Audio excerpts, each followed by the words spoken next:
Are you in a spot in your business where you're feeling depressed, you're feeling all alone, you're feeling like you're not doing anything right, you feel stuck, you feel like nobody understands that?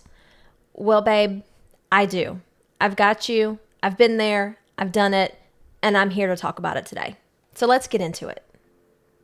Hey there, gorgeous, and welcome to the Influence Over 40 podcast. I'm your host, Annie Kilko, and this is your go-to podcast for navigating the empty nest era with confidence and entrepreneurial spirit. I'm that crazy dog mama adjusting to life after kids and quite honestly, still trying to figure out what I want to do for a living. I'm a former boutique owner and seasoned mompreneur, and this show is dedicated to empowering women just like me, over 40, to embrace their unique journeys and thrive in the digital age. Join me for inspiring discussions on confidence building tips, mindset work, social media strategies, and how to be successful as an introvert and essential business tools. I'll also give you the real scoop on whether I think the latest and greatest digital way to make money is the real deal or a huge waste of time and dollars. Whether you're looking to reinvent yourself or take your business to new heights, I'm here to help you chase your dreams and be unapologetically and authentically yourself online. Follow the Influence Over 40 podcast and don't miss out on all the valuable tips and tools to make your business journey and 2.0 era easier.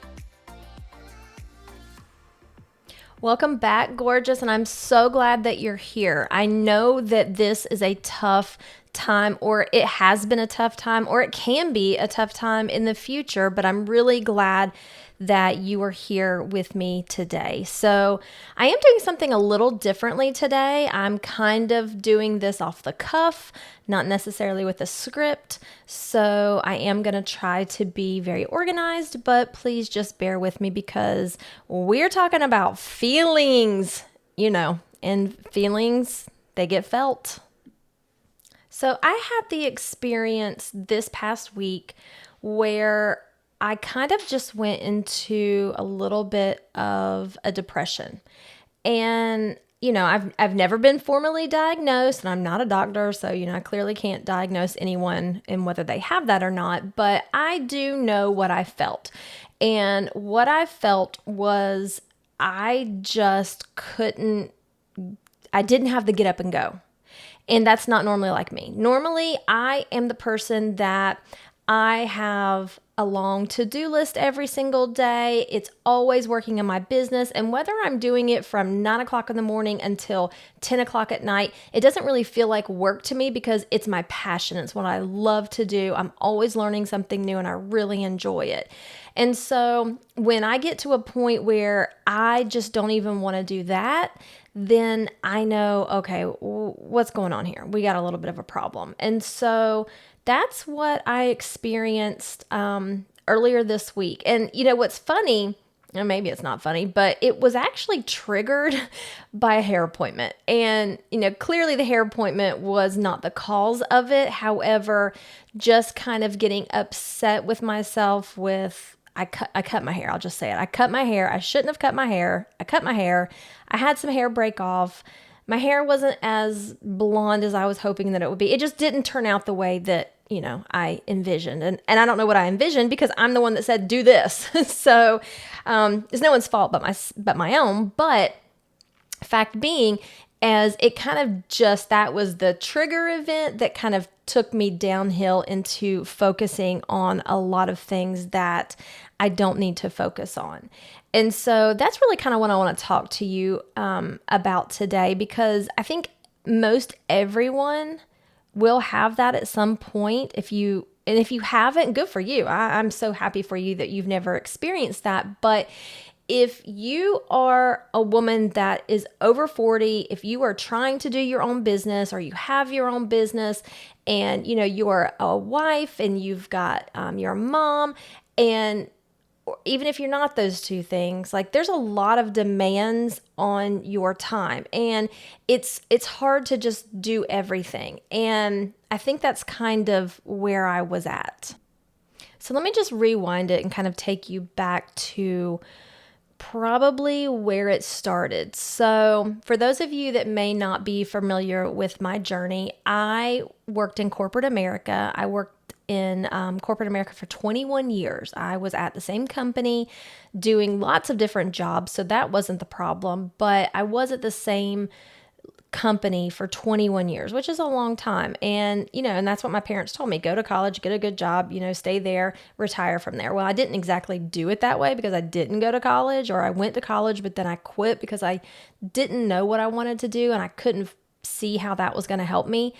And I ended up with this company without having a college degree, moved up and in my time there was making really good money. Like, it really helped take care of our family. And my husband and I both, like, together, we were making a very nice living. Well, we both left that company at the same time. And I left to open my boutique, which I was super excited about. It was my dream. At the time, I was making handmade jewelry, and I had started to move into doing clothing as well. And, for a lot of women that open boutiques, that is a normal transition, moving into wanting a storefront. Well, if you don't know anything about a boutique or owning a store, it's expensive. And so I went through all the things, opened the store, and used a lot of personal money to do it. Let me just go ahead and say that. I do not recommend, 100% do not recommend doing it that way. However, that's how I did it. And opened the store and absolutely loved it. Absolutely. Like, it was, oh, my heart was so full. And I was so excited because my purpose in opening that store was to help lift other women up. At that point in time, when I went shopping in boutiques, I never found anything that fit me. Either, I had bigger hips. I was a size 14, 12, 14, bigger boobs, and clothes just weren't necessarily made to fit my particular body type. So my whole point in opening the store was to find clothing that could in fact fit me and fit women like me, and then making these women feel really good about themselves, because I know how hard it is to feel confident in your body when you don't feel like you look great, or, maybe you have some extra weight that you want to lose, or maybe it's the wrinkles, or maybe it's your hair. Hello, hair appointment. And I understood that. So I really wanted to focus on making women feel good. And I did that. Honestly, that's what I'm good at. I'm really good at that part of it. And I really, really enjoyed it. Well, starting the way that I did in a boutique, I didn't know what I didn't know. And, at the beginning, that's fine because it's kind of like that ignorance is bliss situation. Well, eventually you have to start learning how to do this. And so I was, in fact, learning kind of on the fly. And, as I learned new things, I learned what I should have been doing that maybe I wasn't doing. And so as I started to learn all these things, it kind of just added an extra layer of pressure. And, fast forward, you've got COVID. Well, had somebody told me that COVID was fixing to happen when I opened my store, I would have been like, okay, deuces, I'm not doing this. It's not a good idea. But of course, hindsight's 2020, and I didn't know that. So I had to be creative and push through, and all that was, it was all fine. But even after COVID, the year of COVID was fine. The year after COVID was okay. Then you get into, I think it was probably 2022, and you could just feel a shift. You could feel a shift in consumer behavior. I could see a shift in how women were shopping, what they were shopping for. Before you would come in just for an outfit to go out for the weekend, and it really shifted to I'm only shopping for special events. Well, it's difficult to only buy for special events because everybody's idea of a special event is different, and everybody's style for a special event is different. So it went from buying was really fun to buying really started to get hard for me. And it wasn't something, and because it started getting hard, I started to enjoy it less. And I think that's probably very natural. Well, the other part of this is not just because it was hard. I have learned about myself that I am one who loves to learn new things. Now, this is not just new things in general. It has to be something that I'm interested in, something that I want to learn. But when I want to learn it, like, I go all in. I'm so excited about it. And I just, deep dive and go into it and get very excited about it. Well, once I do that deep dive and get very excited about it and kind of do it a little bit, I'm like, okay, okay, I'm ready to learn something new. I'm ready to move on to the next thing. So, and I think a lot of people probably are that. What they say is that jack of all trades, master of none.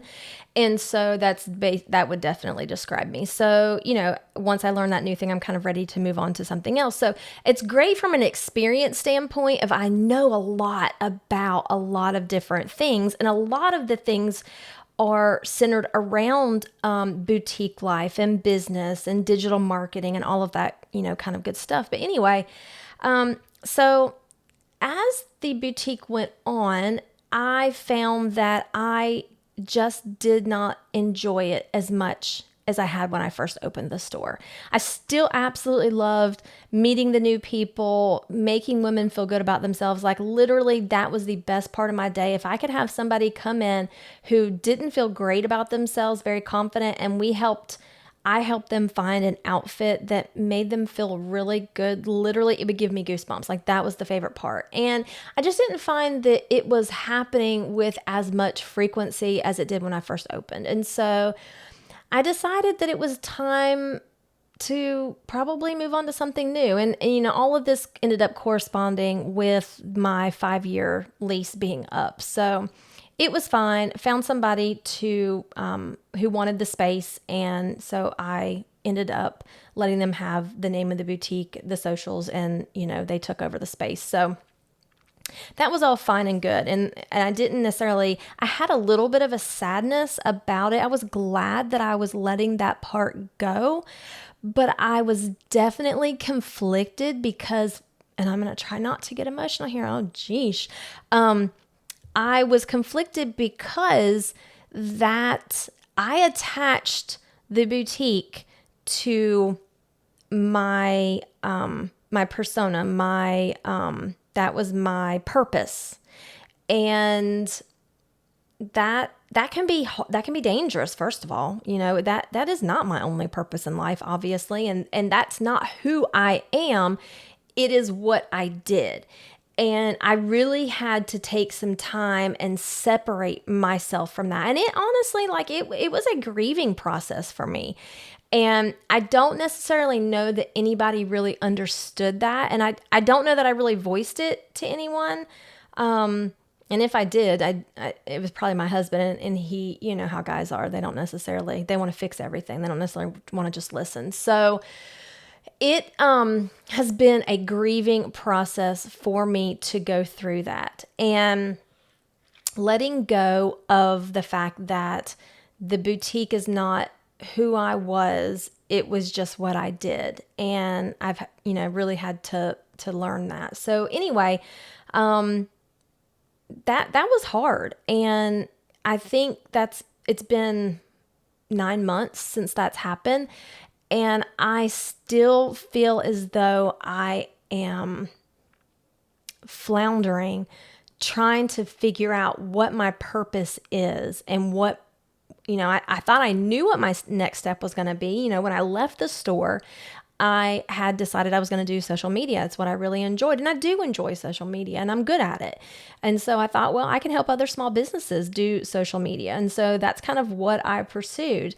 And I did that for a little while, and it just didn't necessarily take off. And even, the people that I was helping, I found that I didn't necessarily enjoy it all the time, or it's exhausting to kind of be creative all the time.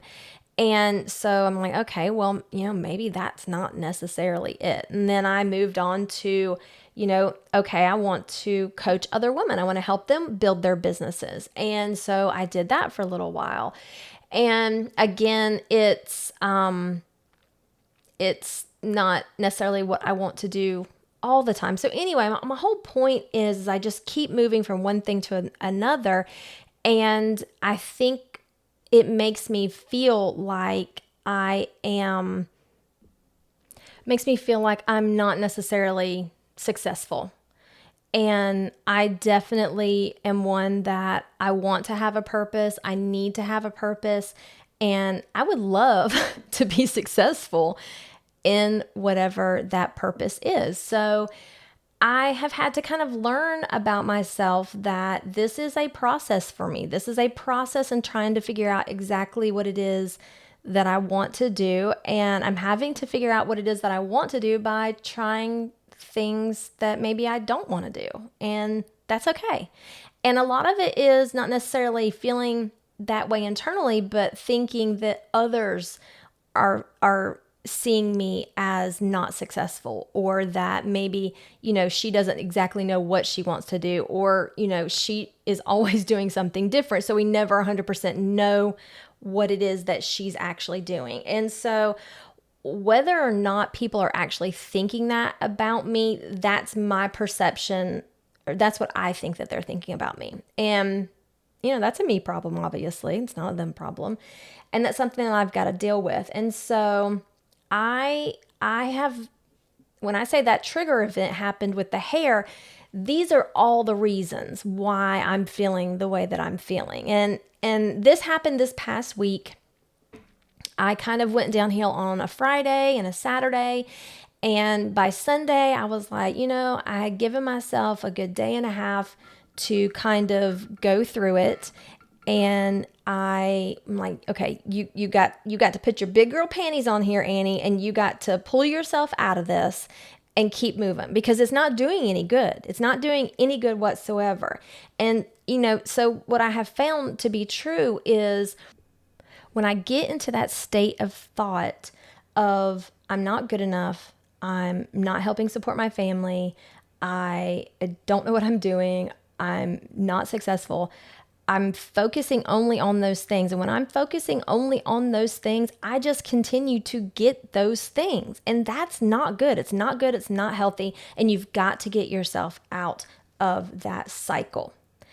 So what I wanted to talk about today, I guess I just talked about it.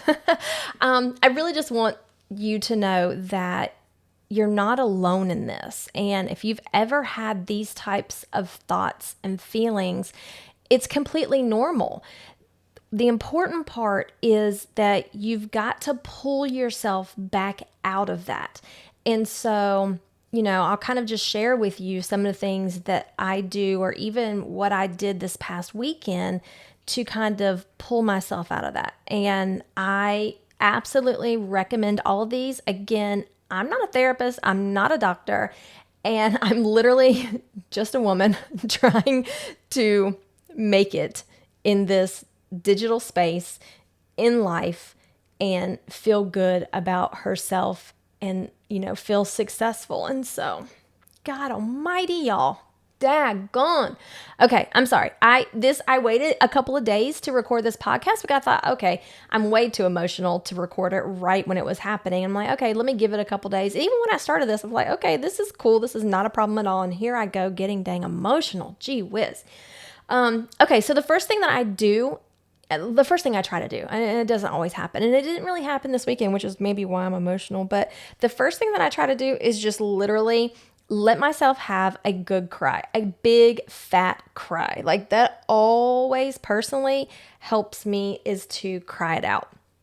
And normally I normally cry it out in the shower, because that's where everybody usually will leave me alone. That's almost the only place where I can have some silence and can be by myself and just completely cry it out. And, water's running over me anyway. So if somebody comes in, I literally can turn around. They really can't necessarily tell that I am crying. And so that is my first recommendation. And a lot of times after I cry it out, I can be more rational. My rational brain comes in and says, okay, Annie, this is not who you are. This is not true. All of these things that you're telling yourself, these are all lies. These are all lies that you're telling yourself, or these are all lies that your ego is telling you to help keep you safe. And it's crap. And we're going to move past it. And so a lot of times just a good old cry is what I need to let all those emotions out. If that doesn't work, I have always found that a physical activity will help me. And I would love to say that I go to the gym and work it out, but no, that has not happened. I have not set foot in the gym for, I don't know, a couple of weeks. So I got to get back to that. But anyway, so what I did is my house needed cleaned anyway. It was so dirty. And so I spent the entire day on Saturday cleaning my house. And I'm talking, I vacuumed, I mopped, I did the bathrooms, I dusted everything. I made sure that the baseboards were all clean. So I cleaned our sheets, all the dog blankets, all of those kind of things. So I made sure everything was absolutely clean. And when I wear myself out like that, it a lot of times just that's a way for me to let that emotion go, because that's really all that this is. These thoughts and these feelings, it's just an emotion, and you just have to feel it. You have to feel that feeling and let it go, because I think as women, a lot of times we try to be so strong for everybody that we just push it down and push it down and push it down. And sometimes you just can't keep pushing it down anymore, and you have to let it go. So you have to feel those feelings. Those feelings don't mean anything. The feelings only mean something if you assign it a meaning. So those feelings, feel them, let them go. Another thing that I will do is I'll journal it out. I mean, you've listened to my podcast before, you know that I love to journal. That's definitely one of the things that I like to do. And so I'll sit down and just start journaling it out. And I'll say, why I'm feeling this way. Why do I think I'm feeling this way? How would I like to feel instead? What would make me feel better? And when I feel better, what am I going to do? What goals do I have? How will I act? All of those things to help get those feelings out. And then what am I going to do differently once those feelings are out? So that's always a great thing. Before I journal, it always helps to meditate as well. And I love to listen. I just lisped. I love to listen to Catherine Zenkina. She's the Manifestation Babe podcast. I've taken her courses before, and I've got some meditations from her that I love to do. She has like a 5-minute activation meditation. She's got forgiveness meditations. I love a meditation. And so when I can find time where everybody is gone from my house and my dogs can be quiet, then I love to do a meditation, and that helps. And I'll do that, and I'll set an intention, like, what am I looking for from this meditation? And then do the meditation, and then a lot of times journal after that. And if all else fails, then, finding somebody to talk to. And that's probably where I've struggled the most, is having someone who necessarily understands what I'm going through, because I don't have friends that are building businesses and trying to do things online. And so I've not necessarily been able to do that part of it. And so if you have that, I think that's great. Or if you have a therapist that you talk to, or, you have a friend that really understands it, all of that is great. And that's another way that you can get these feelings out. And so I hope that my hope for you in listening to this is that, one, it normalizes that this is a thing. It's normal to feel this way, and it's okay to feel this way. And if you are feeling this way, those feelings are valid, but they are, in fact, just feelings. They're not facts. And you can let it go and you can move past it. And so I would love to maybe give you a journaling prompt that, in case you are feeling this type of way, you can use this maybe tonight before you go to bed. Sit down with some meditation music, put that on and play it, and use this journal prompt. And I hope that you feel so much better. I feel so much better after doing this podcast. And so I really appreciate you letting me talk through this. I appreciate you understanding that this was a little bit less scripted than, the normal podcast. But I did say this podcast is for everything as far as business, mindset, tips, confidence. And so I think this totally is one of those things that absolutely happens to us, and we got to talk about it. So I hope that you've enjoyed that. And here's a journal prompt that I'm going to give you that I hope you can use tonight to help with this. So this journal prompt is going to be reflecting on your self-worth. So identifying your strengths. I want you to write down 3 things that you appreciate about yourself. These can be qualities, skills, achievements. And then I want you to write down, how have these strengths positively impacted your life and the lives of others? And don't shortchange yourself on this. You know you've done amazing things. I know that I've done amazing things. So I'm going to journal on this evening as well. And I hope that this podcast today helped. I love you guys so much. I thank you so much for being here. If you enjoyed this podcast, I hope that you will like and subscribe and even rate and leave a review. Leaving reviews really help push this podcast to my audience, and I really appreciate that. I love you guys so much. I will talk to you next time. Mwah!